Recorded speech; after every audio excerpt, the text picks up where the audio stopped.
The Boston Bruins still believe they will get an impact player even after dropping to 7th overall at next month's NHL entry draft.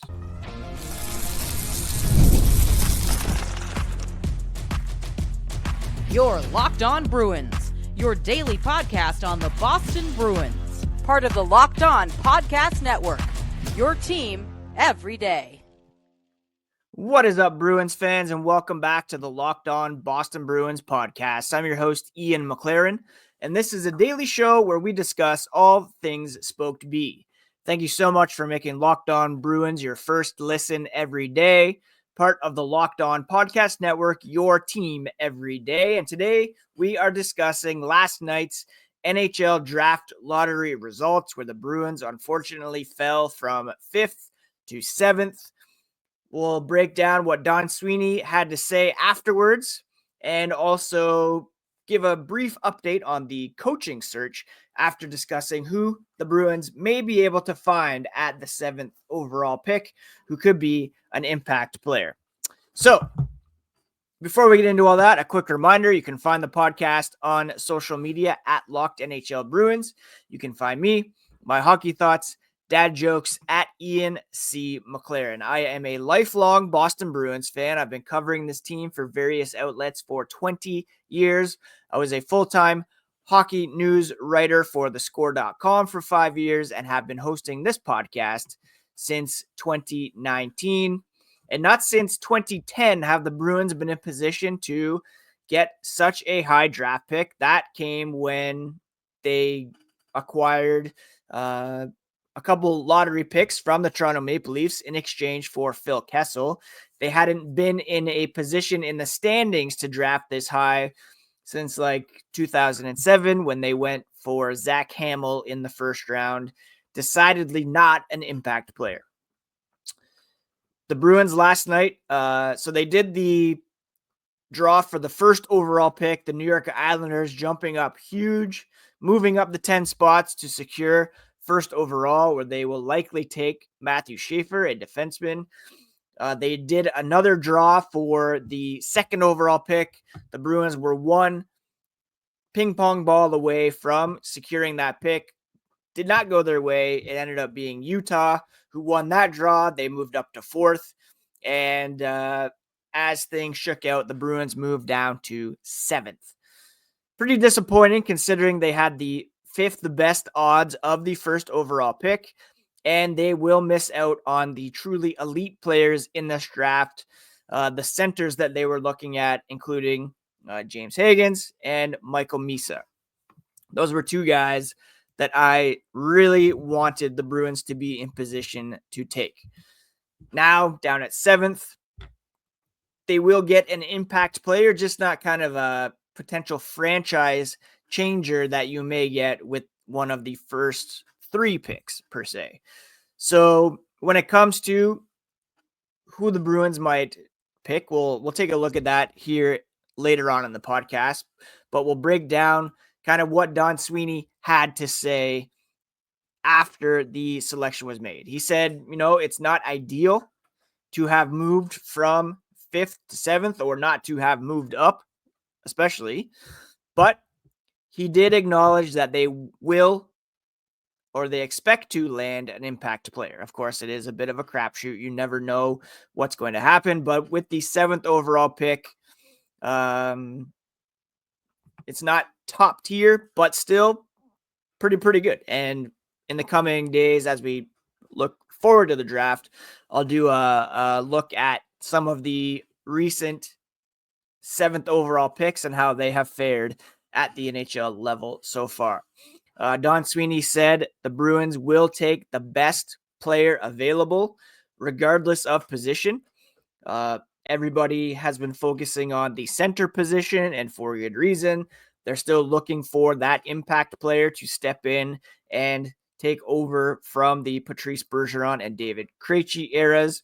Don't forget, both of those guys were second-round picks, so they're getting a better shot at landing a guy who could become an impact player for the Boston Bruins. If you were getting Misa or Higgins, or Misha specifically, it could be a guy who would have been able to step in and help this team as early as next season. Hagen's probably a year away, depending on how long he wants to stay in the NCAA.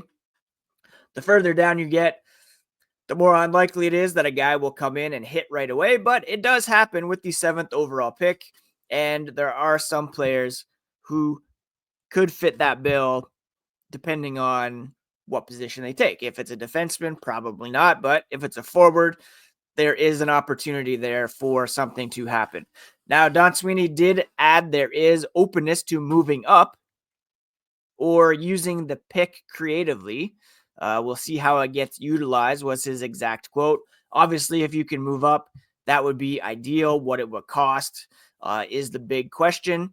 He said there's no current talks to trade the pick, but as the draft gets closer, then conversations will obviously ramp up. But the key takeaway from Don Sweeney's thoughts were disappointing, to be sure.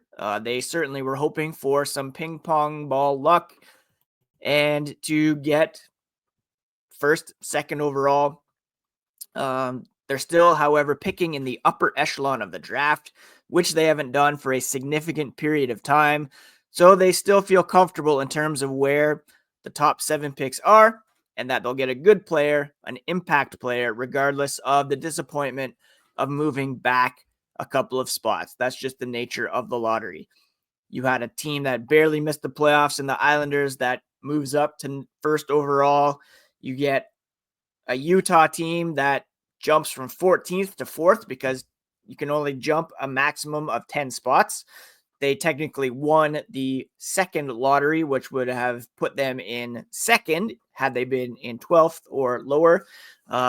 Those guys got some good luck. The Bruins did not. And Sweeney said, if you have a chance to win the lottery, you receive phone calls in terms of whether or not you'll ever move that pick. At 7, it's difficult to move up from there, but they will do their due diligence in terms of what teams may want to jockey around. They still feel comfortable about the scouting that they've done and the player they're going to get at 7 if they decide to stay there.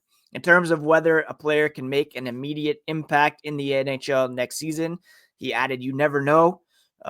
Nobody expected Matt Poitras to be in the NHL as soon as he was. You can find a player that comes out of the gate and looks like he can play right away. But are they mature enough and physically ready to play is the big question. The league gets harder as it goes along, and you see a lot of these players do get injured when they start out early, a la Poitras a couple years ago, who had that shoulder injury and has not yet been back to the NHL level on a consistent basis.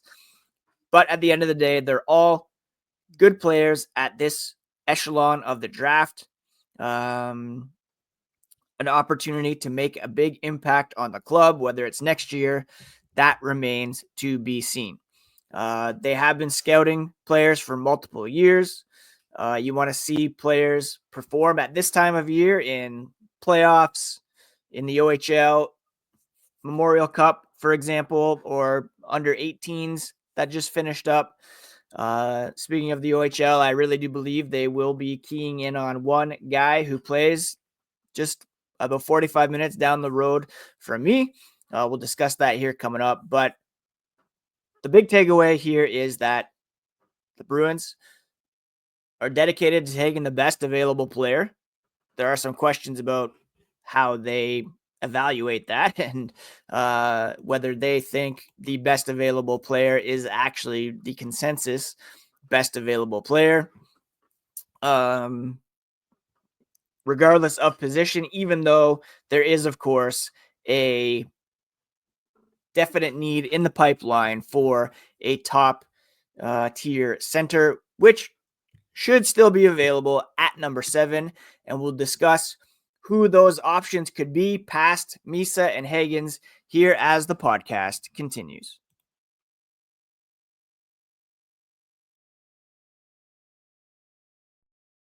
An award-winning mattress can change your life. I speak from experience. It happened to me. After years of uncomfortable sleeps, I recently switched to Bear Mattress, and the results were instant. Bear Mattress is designed with a focus on recovery, cooling, and pressure relief to upgrade your sleep and improve your overall quality of life. I used to deal with night sweats, but Bear's best-in-class cooling ensures optimal temperature regulation, which prevents overheating and helps me stay comfortable all night long. Bear offers a wide variety of mattresses, but to get the right one for you, take their sleep quiz that matches you to your perfect mattress based on body type and sleep preferences. Go to bearmattress.com and use promo code LOCKEDONNHL at checkout to get 40% off site-wide. This offer is not available anywhere else. You have to use my promo code on the very last page of checkout to get this discount. That's bearmattress.com. Use my promo code LOCKEDONNHL to get 40% off site-wide. Bearmattress.com, promo code LOCKEDONNHL. Thank you so much once again for making Locked On Bruins part of your daily routine, free and available on your favorite podcast app and on YouTube. If you like what you're hearing, please go ahead and smash that subscribe button on your favorite podcast app and hit the notification bell on YouTube, as well as the like button, and never miss a thing here on the Locked On Boston Bruins podcast.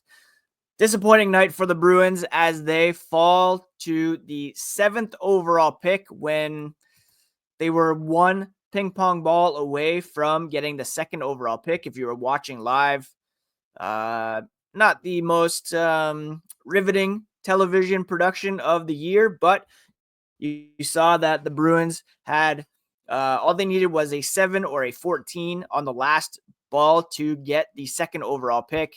Didn't go their way. Utah won that part, and then San Jose by default got the 2nd overall pick.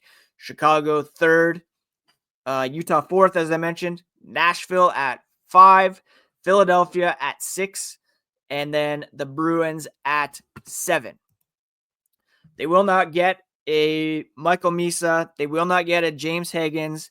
It's quite possible they won't get an Anton Frondel or a Caleb Desnoyers. Those are the consensus next to top available centers, which is kind of unfortunate. Like, we would have liked to have been at least in the top 5 so that you could take a guy like Desnoyers or Frondel. Now, the Flyers did take Jet Luchenko of the Guelph Storm 1 year ago. So perhaps they go positionally and look elsewhere. But the reality is Desnoyers is a safe bet to become a two-way top 6 forward, while Luchenko can play on the wing. He's kind of a middle 6 threat. He could be a guy that they snag there with the 6th overall pick. Daily Faceoff, they have their mock draft going. Matthew Schaefer, New York Islanders.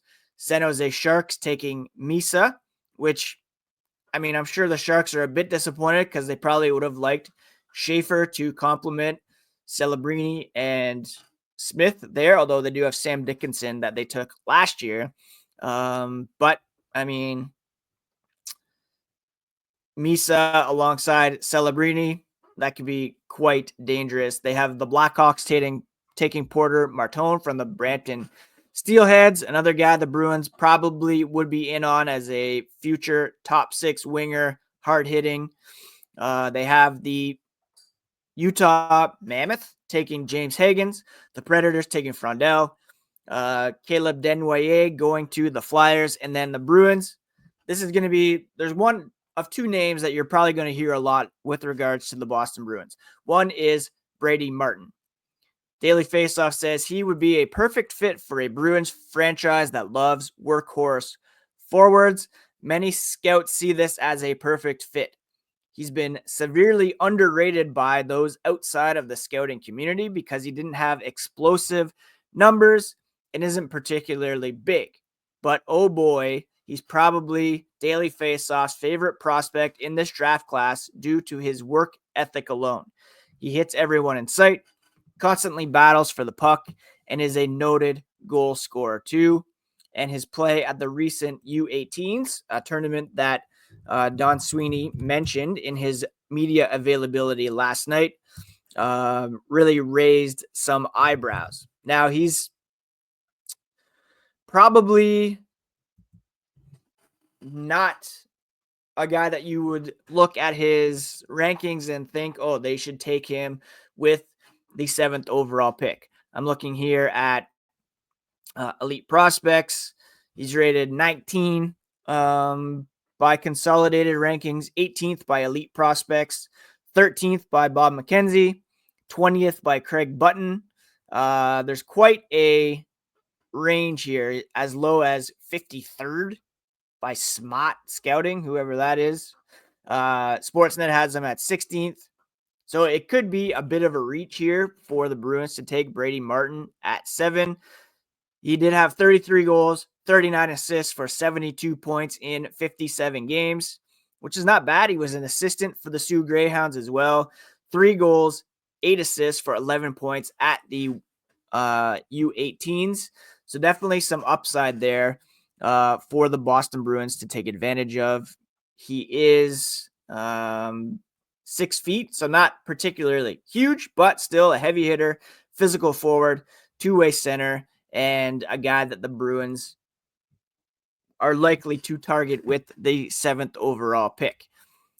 Sportsnet, looking at their mock draft after the last lottery last night, they have Schaefer going first, Misha second, Denwyer jumping to 3rd, taken by the Chicago Blackhawks, Martone falling to 4th, taken by Utah, Hagens dropping to the Predators, Frondell going to the Philadelphia Flyers, and they actually have the Bruins taking a defenseman, Jackson Smith from the Tri-City Americans. They write, this may be a little aggressive for the spot, but when looking at Boston's pool, they do have a decent set of forwards on the way. They do. That depth in their system is not evident on the blue line, so they take a risk with Smith, who plays a two-way game with great skating ability. Yeah, I'm not sure about that. The other center that I think they likely will look at is Jake O'Brien. And Daily Faceoff has him going 10th to the Anaheim Ducks. They write, O'Brien would be massive for Anaheim, who is a good fit for a team looking for center depth. His off-play puck is great. He's always outthinking his opponents. He fell just short of 100 points with 98 for the Brantford Bulldogs of the OHL this season, but he only continued to get better as the season wore on. Never going to blow you away with pure skill, but his work ethic and ability to be effective in all 3 zones will allow him to have a solid career. Martin and O'Brien are the 2 guys that I believe the Bruins will be most looking at. I'm not a huge proponent of them looking at defense here in this draft. That would be even further away in terms of making an impact. And the Bruins, of course, have long needed impact center prospects. And Martin, O'Brien are the 2 guys who would hit the most, I believe, at that spot. Coming up through May and into June, we will do some more prospect profiles and draft breakdowns. We'll have some guests on who know these players better than I do. There's always the possibility they go for Carter Bear, because a guy named Bear is born to play for the Bruins. Roger McQueen, there's a lot of talk about him as a high-risk, high-reward pick. Plenty of names available, and the Bruins still, at number 7, have an opportunity to hit with this pick. And I'm hopeful that they will indeed grab the best available player, regardless of position. Ideally, a scoring forward. That is what we're looking at. If they take a defenseman, I will be not too pumped about that. That wasn't the only talking point for Don Sweeney last night after the draft lottery. He also gave a quick update on the coaching search, and we'll touch on that here as the podcast continues.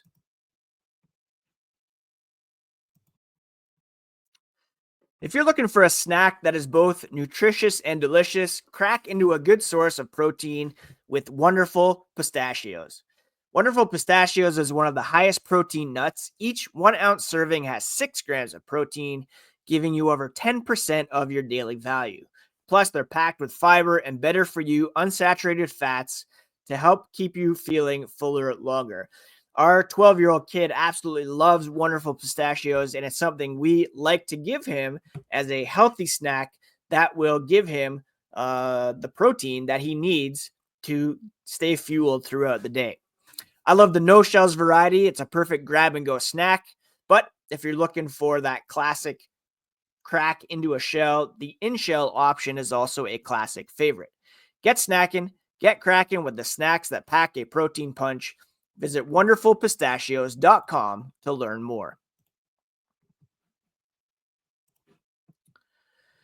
All right, so Don Sweeney also did a quick update on the head coaching search last night. He said the process is ongoing. He has spoken to some coaches. No in-person interviews yet, but they have narrowed a list down, and they're going to move forward with some Zoom interviews and then in-person interviews in a very short manner. He was asked if potential head coaching candidates are currently in the playoffs, and he just said yes. He added Joe Sacco is part of the search. Jay Leach is part of the search. So when he says they'll have a new head coach, it could easily be one of them.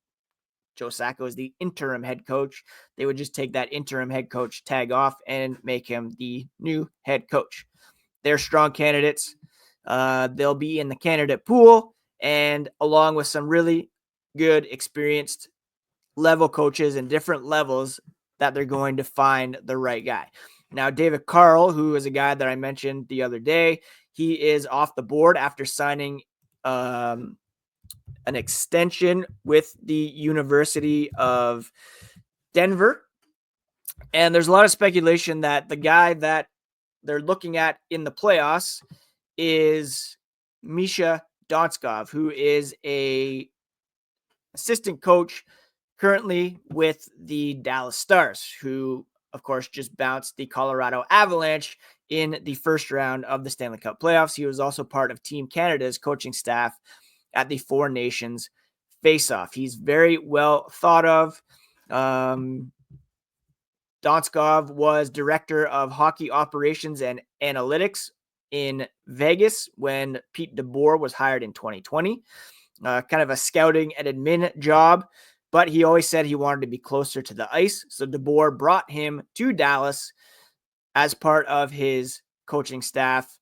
And he was also an assistant coach in London and Ottawa in the OHL, both very successful junior teams. And he's very well thought of around the league, a guy who definitely could be a fantastic addition to the Boston Bruins as a head coach. He also has, he's 48, still relatively young. The other guy I wonder if they're talking to is Marc Savard. Of course, he's currently the assistant coach for the Toronto Maple Leafs, who overcame the Sam Bennett injurious hit on Anthony Stolarz last night to win game one. I love watching Savard on the bench because he's celebrating the goals, even though Craig Berube seems reluctant to have that overt energy on the bench. Perhaps he's the guy that they're looking at as well, but I believe Donskov is the guy that that they are looking at.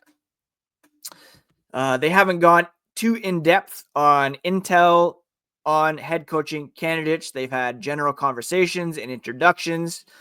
Again, it's an ongoing process. They want to see how Providence plays. Maybe Ryan Muganel gets the team out of that 0-2 hole and impresses in terms of a head coaching candidate. Everybody's evaluating. Everybody's keeping their options open. And the Bruins hopefully will have a new head coach set up before the draft. If they could get Donskov and then hit on their pick, that would really get everybody's hopes up for next season after what has been a down season capped by the disappointment of losing out on the draft lottery last night. Sweeney added he has been watching the Stanley Cup playoffs and did point out Dallas, especially. The margins being very, very small. You saw Mikko Rantanen step up. They've got good goaltending, a little bit of luck, even though they were without Miro Heiskanen and Jason Robertson. I think by pointing out how Dallas overcame that and also got strong goaltending out of Ottinger, who is a Swayman comparable, and getting big performance out of their best player, Mikko Rantanen in Dallas, David Pastrnak in Boston. That kind of tips his hand towards looking at Donskov, and we'll see if he becomes available after Dallas's run is over, which by the looks of it could extend to the Stanley Cup final. That's it for today's episode of Locked On Boston Bruins, my friends. Disappointing result ping pong wise. Not really looking to play ping pong anytime soon, but they still will get an impact player, and I'm excited about the future of this club. Hopefully it can't get worse than what we saw this season. I mean, it can, but hopefully it will turn around sooner than later, and we'll have some great stuff to cheer about as early as, well, September, when exhibition season comes around. We are staying daily through like the first week of free agency, so please do subscribe if you have not already. For your next listen, check out Locked On NHL Game Night, where they break down every game every night until a Stanley Cup champion is crowned. Local analysis on a national scale. It's available on the Locked On NHL channel on YouTube, wherever you listen to podcasts. I hope you have a great Tuesday. Please take care of yourselves, take care of each other, and we'll talk to you again here on the next episode of Locked On Boston Bruins.